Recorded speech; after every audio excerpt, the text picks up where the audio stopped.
Coming up, head to the farm for a moving look at the water buffalo and get a taste of how their milk is made into mozzarella when we continue.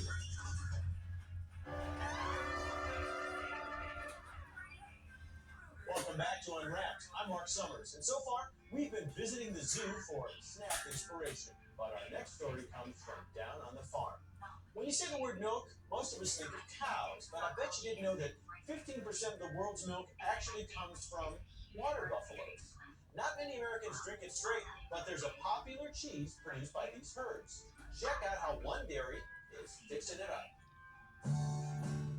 The Vermont countryside is often connected with cheese production. In fact, there are over 150,000 cows here churning out the cheddar. But in the hills above Woodstock, Vermont, an Italian cheese is made not by bovine, but by bucks. Buffalo mozzarella is made with water buffalo milk from the water buffalo. Most people think of bison when they think of buffalo, but the water buffalo is a different version of the majestic mammal. Our animals are the Asian water buffalo.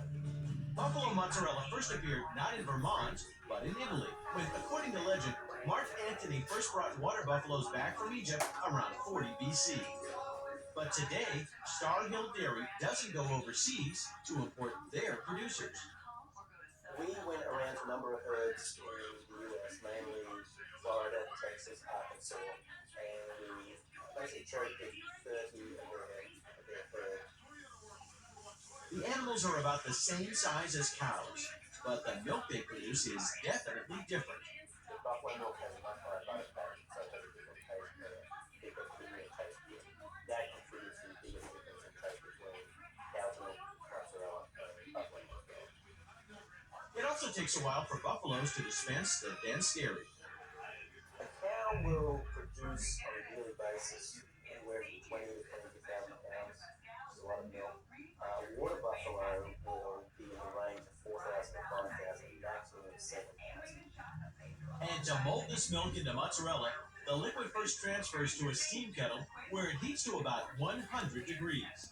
Next, starter cultures pour into the milk, turning it into curds, which will form into the basis of the cheese. Then a press separates the curds from the whey, which is the liquid portion of the product. The curds then feed into a hopper, which slices the cheese and prepares it for the critical step of stretching. It is the stretching that works the curd into the final cheese form, and that gives it its unique texture and flavor and taste. And it's a step that requires an artistic touch.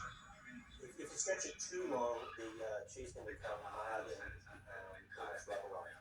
If you don't stretch it long enough, you won't get the consistency and a nice membrane that holds all the cheese together. The cheese is now ready for its circular shape. It is then pushed into a cylinder that has a series of round molds in it, and pushed into that mold, it forms the round ball and then falls off the other side into a liquid solution.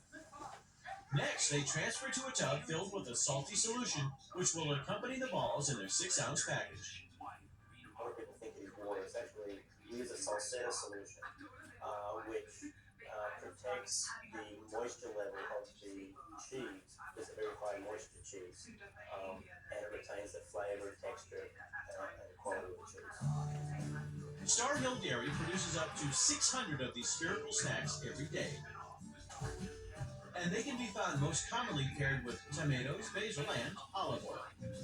But according to Star Hill, the culinary possibilities with this dairy delight are almost endless.